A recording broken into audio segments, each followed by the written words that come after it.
Hi, I'm Greta Oliver. Welcome to the Educate You podcast, your roadmap to learning tips, techniques, and strategies to enable your student to successfully navigate the road to and through higher education. Hello. Today's guest on the Competitiveness of College Admission and an Introduction to Financial Aid segment of Educate You is Rhonda Manns McRae. Rhonda McRae is the owner of A to Z College Planning in Durham, North Carolina, as well as a school counselor and educator. Since 2008, Rhonda has coached over 500 students through college and career planning, utilizing personalized action plans. She has helped families receive over $16 million in scholarships and financial aid. 96% of Rhonda's students have received admission offers to their number one choice, and 100% of her students that she works with has gained admission into their top 3 school choices. Now that's certainly impressive. Today she will share information with our viewers about the competitiveness of college admission, and she'll provide a brief introduction to financial aid. Please join me in welcoming Rhonda Manns McRae to Educate You. Thank you so much for joining us, Rhonda. We are so excited to hear what you have to say about financial aid, because we know that that is one of the biggest issues that parents and students face today in having enough money to be able to continue their education. And so we are so excited about what you can share with us and the tips that you can give to provide students and families with a path to financial aid and scholarships. Thank you so much for joining in. Well, thank you so much for having us on today. We are grateful to be part of the opportunity to share community resources. So we do thank you for all that you're doing to help families with this process, and we're glad that we can be part of it. Great. Okay, so let's just start right in. Let's just jump in, and I'd like to know what you have to say about the competitiveness of college admissions. Is it really more competitive now than it has been in the recent past? Yes, it is a little bit more competitive. And here's why. There are a couple of factors. One is there are more students out there. There are more students applying to colleges than ever before.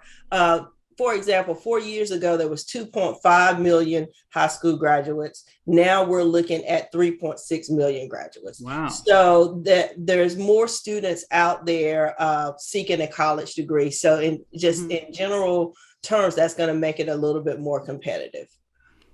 Okay, so I guess you could say in turn that if it's more students out there, more students trying to go to college, then could we also say that it's more competitive for them to get financial aid opportunities as well, and that they'll have to do a bit more work than they had been maybe doing in the past to be able to perhaps secure monies to help them go to school?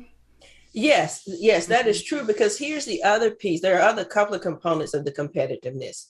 Students are applying to more colleges, right? Mm-hmm. Students now, the average is about 7 or more colleges. Wow. Now here at A to Z, our highest number has been 14.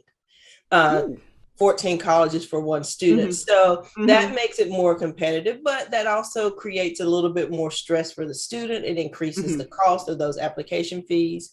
The Common App has also made it more competitive. Okay. Now with a keystroke and what I tell families, a credit card, they can apply to up to 800 schools with one application. Wow. So all of those are leading factors in the competitiveness, which also means the more students you have applying, the fewer students that are going to be able to tap into that bucket of financial aid, because financial aid is limited. So the more students you have doesn't mean that financial aid bucket is increasing. So it does also trickle down to the availability of financial aid for families.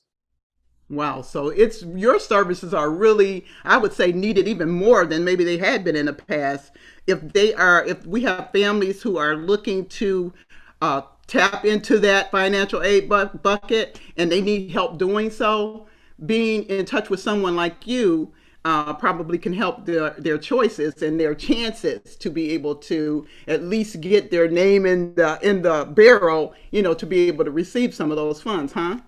Yes, absolutely. Because part of the financial aid process, one is just kind of having a general understanding. We have our Mm-hmm. need based and we have our Mm-hmm. merit based. And I will Right. tell you, the majority of our families are going to fall in merit based. Most of our Okay. families are middle income families that are not going to fall in the need based. So now Mm-hmm. you're looking at this bucket of merit money for financial aid.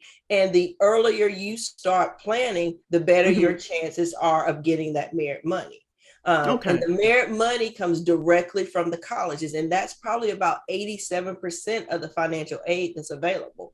So, Okay. one of the things that we do here at A to Z College Planning is we try to match students, what we Mm-hmm. call our best fit, not only academically, but scholarship wise. Are there schools where the student can get scholarship money or that merit money based on their current academic status, their GPAs, Mm-hmm. their test scores, etc.? Mm-hmm. So, if families are willing to be flexible and maybe Mm-hmm. consider some schools that they haven't considered, then that may Mm-hmm. open up some more financial aid opportunities.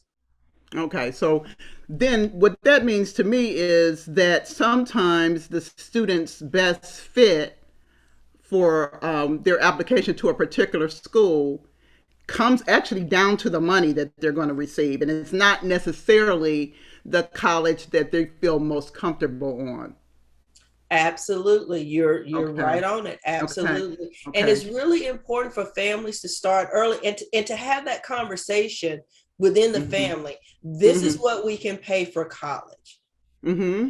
Because I will tell you, my phone has already started to ring with Mm-hmm. students getting accepted to colleges that families can't afford. And there's Right. nothing more heartbreaking for a parent to say, Mm-hmm. no, you cannot go to the school of your choice that you've worked so hard to get into because we cannot Mm-hmm. afford it. So Mm-hmm. you need to have those conversations early on.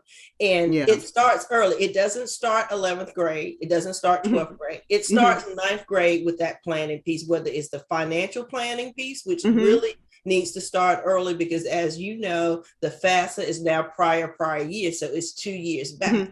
So Right. that planning needs to start in ninth grade. Right. Or even earlier. Yes, early, Honestly, the earlier that you the can better. start, Yeah. the better, because you can get into those lanes for financial aid. And then, what about the FAFSA? We've been telling everybody, okay, some of the things that you can do as a parent early is to get in there, fill out that FAFSA. You can get in on other scholarship search engines like scholarships.com or, Mm-hmm.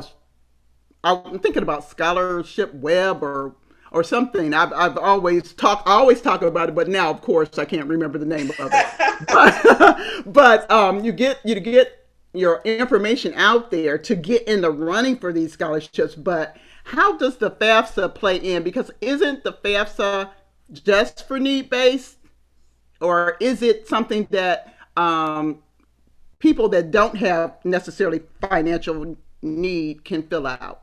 How does that work? Right, great question. So the FAFSA is used to determine the family's eligibility for federal student aid, like the Uh lower huh. cost loans and grants and work study. But Okay. a lot of colleges will also require that you fill out the FAFSA to determine if you can qualify for any of their institutional funds. Okay. Okay. So That's I perfect. always recommend to families, Mm-hmm. regardless, even if I know they're not going to get a penny on the need based side, I Mm-hmm. always recommend that they fill out the FAFSA. And here's Okay. why. One, with the FAFSA, if you fill that out, you're probably going to qualify for the $5,500 in the student loans, which are Mm-hmm. the government funded loans, which are the best way to go if you have to choose a loan. Right. The other reason I tell families to fill the FAFSA out is because you never know what lies ahead. And if your Right. situation changes, such as a parent is laid off or there's an Yes. unexpected medical expense, then at least that FAFSA is already on file Mm-hmm. and you're not in the middle of a crisis now trying to get your FAFSA together. So it's easier Absolutely. for that school to have it on hand to be able to make a decision probably a lot faster.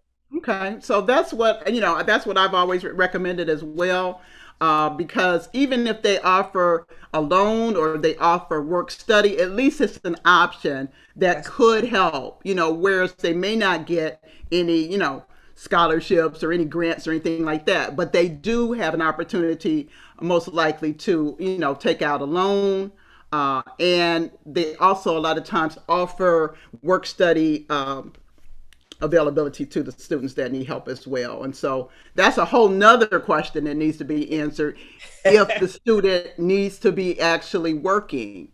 Now, what my suggestion is that if at all possible, they can at least get like one semester out of the way and under their belt so that they can kind of get used to the college experience before jumping into any kind of job, work study or otherwise, just because the rigor sometimes can be a bit much for them to be able to manage a job as well as their academics. And so if that is the case and they do have to work, if they can hold off just a little bit before they kick into that work study, I think that's a better option.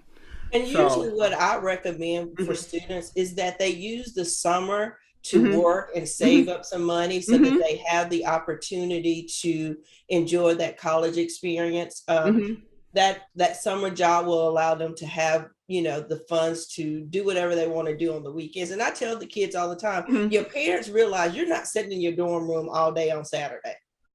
You're going to want to go Absolutely. At maybe least to the some do. movies. Huh? What you I say? said at least some of them do. Well, yeah, but at Some some parents. point you want to go out to a Mm-hmm. movie. At Yeah. some point you might want to get some takeout food, right? So Right. I Right. tell Right. students all the time, you can work over the summer and have that little stockpile of Mm-hmm. cash, Mm-hmm. Mm-hmm. and then you don't have to worry about trying to work during the school year. Yes. Yes. That's a wonderful suggestion, and I think I would go along with that as well. That's a good way to get started and not have to worry right away about funds. And so, you're saying that students are applying to more schools, like 7 or 8, and you've had student apply up to 14 schools. Now, does that make how much sense does that make? I'm just thinking. I guess I'm just thinking as a mom who had like my kids may have applied to maybe 3 schools, 4. Nothing like 7 or 8. And I'm also thinking about those application fees, and though sometimes you can get fee waivers, if you can't, that's awfully expensive. So, what do you have to say about that? Is that I don't know how feasible that is, or what do you feel about that? Well, one of the things that I try to encourage in my students at A to Z College Planning is we try to keep that college list to 5 to 7. Okay. Right. We Okay. normally try to keep, 2 reach schools or dream schools. That's the school that the student has always wanted to attend, but their academic credentials are just not quite where that Mhm. college normally admits. Mhm. Then we usually have 3 to 4 target schools, meaning Mhm. that the students' grades and test scores and everything are right in that middle 50 percentile for that particular college. So, meaning Mhm. they're right in target. And then we Mhm. usually have 1 to 2 safety schools where the students' credentials are above what that college normally recommends. So Mhm. that way we kind of ensure that if everybody else says no, we have Mhm. 2 safety schools, and then the student can choose between those 2 schools. Okay. Because just like you said, at some schools are $85 for one Mhm. application. So if Mhm. you have 10 of those, that's a Wow. Yeah. significant investment for some families. So not only are you looking at the increase in the admissions fees, you're looking at more essays, Mhm. you're Mhm. looking at more deadlines for Mhm. students to keep up with. So just Right. overall, the more colleges you apply, there tends to be a little bit more stress with that because Absolutely. there's more deadlines to manage. Right. And so I agree with that as well.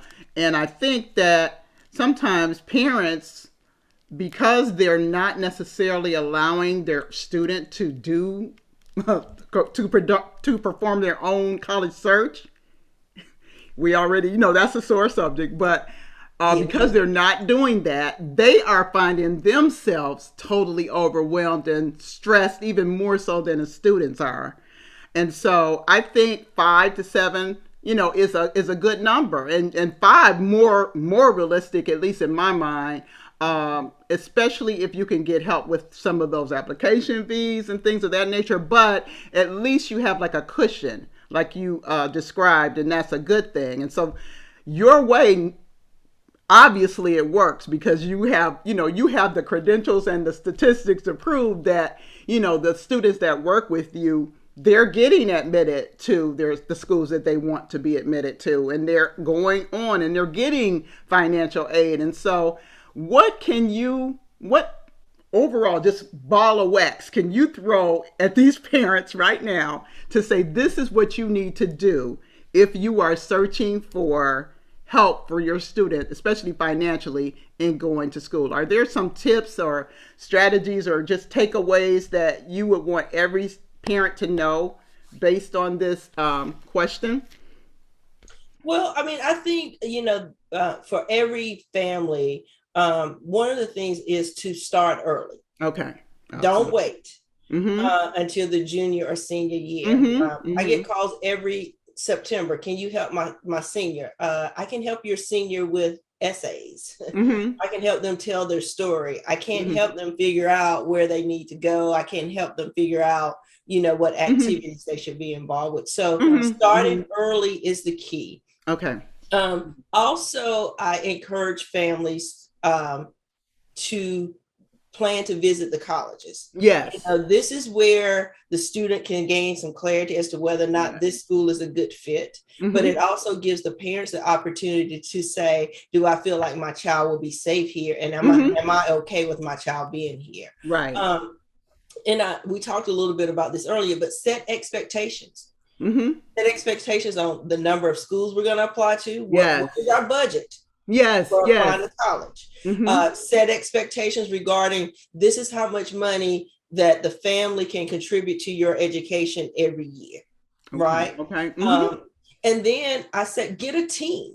We always talk about it takes a village. Yes, we do. Takes a village in this It college does. process. Mm-hmm. Get Mm-hmm. a team. For some families, they select me, A to Z College Planning, to be Mm-hmm. part of their team. Mm-hmm. If not, find your family, find your resources that can help guide you through this Mm-hmm. process, Mm-hmm. because you don't have to do it alone. Mm-hmm. And then the other thing that I will encourage parents to do regarding the whole financial aid piece is each college is required to have a net price calculator on their Yes, website. absolutely. Yes. So I encourage each parent to go out to your child's top 2 colleges, Mm-hmm. even if that child is in 9th grade and they may Right. not know where they want to go. But if they say, I think I want to go to UNC Chapel Hill, you go out to UNC Yes. Chapel Hill's website, you find their net price calculator, which is Yes. often referenced as the NPC. Yes. Run that calculator, and I will Mm-hmm. tell you that calculator is pretty accurate. I run Mm-hmm. that calculator with my families, and when we compare the actual financial aid award letters, very, very Mm-hmm. close. Mm-hmm. And that Mm-hmm. net price calculator is going to give families an idea of what they're looking at out of pocket. Right. And that is wonderful advice. Absolutely true. Definitely the net price calculator, easily found on any university's website. You can just Google it. You can go to the actual university's website and put it in the search engine. It will pop up. And that is an excellent gauge of where you can be looking as far as what you'll have to pay. Compare that with what you have. Now, I know the FAFSA will give you an estimated family contribution, and sometimes that's way off in your mind as to, what parents actually can pay. But this net price calculator will give you more of the cost of attendance at that school, and then you have a better idea of where you stand based on, what you have and any scholarship or, award letters that you've received also. So that is wonderful advice. All of that is wonderful. So parents should also all fill out the FAFSA. Yes, that is regardless correct. of whether they feel like they have financial need or not, because you never know, how circumstances can change. It also can give information about loans, work study, even if there are no scholarships or anything available. So that's always good. And so this is quite a bit of good information for families to remember as they go forward. And so what are some of the, what are other things maybe that they can do? Would you suggest like specific scholarships? Like you can always find scholarships and things in the library, online, different Google searches. And some of them are really specific, like maybe left handed scholarships, or I mean, something that's just obscure. But would you suggest that parents also do that as well to be able to come up with money to help with the college going process? Oh, absolutely. And, part of what we do here, A to Z College Plan, is you also have to look at the strategy of how Mm-hmm. outside scholarships will affect your financial aid. Yes. For example, if I have a student that is going to qualify for 100% need base Mm-hmm. at a particular university, it may or may not be in that student's best interest to do outside scholarships. Okay. Okay. We have to evaluate that because that money from the outside scholarships is now sent to the university, and the university is going to deduct what they're going to give the student in terms of Based financial on aid. that. Right. Mm-hmm. It's not Right. extra. Right. So Right. you have to Mm-hmm. kind of evaluate your financial situation. Now, if you are in a merit-based situation, then absolutely you go Mm-hmm. for every 500, Mm-hmm. $250, Mm-hmm. $500 scholarship that you can get. Absolutely. Because I Mm-hmm. tell students, I have students and I'll be like, well, it's a $500 scholarship. And they'll be like, oh, well, Miss Rhonda, I don't want to apply for that. And I have to break it Mm-hmm. down and I say, well, let's talk about it. How long do you think it's going to take you to do this application? Okay, let's say it's just going to take you 2 hours. Mm-hmm. That's $250 an hour. Where else are you Mm-hmm. going to go work and make $250 an hour? Then they're like, Absolutely. oh, Yeah. yeah, And that it makes makes sense. sense. It does make sense. So, Mm-hmm. I think you go for all of those scholarships. School counselors usually will Mm-hmm. have a list of community scholarships Mm-hmm. that Mm-hmm. are available. And I Mm-hmm. have chaired a couple of different scholarship committees, and I will tell you sometimes we have to beg students to apply for our Yes. $1,000. Yes. But Yes. I tell students if you get a couple of $1,000 scholarships, those $1,000 scholarships add up. So Right. most Mm-hmm. definitely utilize your community Mm-hmm. resources. Your school counselor will usually Mm-hmm. have some type of list as Mm-hmm. well. Oh, that's a good idea. Yes, absolutely. And I know a lot of scholarship stacking, actually doesn't occur. Just like you can't stack coupons a lot of times when you're trying to buy something at the store. You can't do a lot of scholarship stacking either. It's not that effective. So, you really do have to think about it. But if you are, if students and families are going off of out for like smaller scholarship awards, those could be book stipends. All of that stuff matters. And so, I'd also encourage them to try, if they're in a merit based situation, to try for every single dime because it all does add up and matter. Yes, So absolutely, that's great. absolutely. Okay. All right. So I think you've given us quite a bit of information and you've given parents a lot that they can think about and a lot of pathways that they can follow. So thank you so much for coming in and talking to us about, financial aid and about college competitiveness. And what we found out today is it is more competitive, which also means the dollars in financial aid are also a little bit harder to get. So start early. If you're merit based, look absolutely everywhere. And also make sure that you understand how the financial aid awards are distributed based on your discussion with the financial aid department on your student's university. So get in there and get to know those people up close and personal so you know what's going on there, how the monies will be awarded, and what you need to do to stay on top of everything so that your student comes out in the best possible way. So would you agree with that? Or I do you have agree. anything else to I add? agree 100%. And I would encourage viewers to visit our website at a Mhm. to z collegeplanning.com. There are a Okay. lot of free resources on the website. We do Hmm. free seminars in the community to help educate families on this process. We have a newsletter, so just a lot of Hmm. free resources out there. Okay. So I would just say, to families, take advantage of the resources that are available. Yes, absolutely. And we will have your website up when we air this episode so that families can easily see where they need to go to get that information. So thank you so much, Rhonda, for joining us today. And we'll see you next time because I'm sure I can find something else for you to inform us on in the future. So I we'll will see be you more than next happy time. to join you again. And thank you so much for inviting us to be part of your program. Thank you for joining us today on Educate You. If you wish, you can send me your questions or comments about the college going process or the podcast contents by sending an email to Dr. Greta at gretaoliverconsulting.com. Also, beginning each week after the podcast airs, check for a companion blog on my website's blog page at gretaoliverconsulting.com. My book, College Roadmap, Essential Tips for First-Time College Students and Their Families, is available for sale on Amazon.com. Join us next week for another tip or strategy to make the road to higher education easier for your student.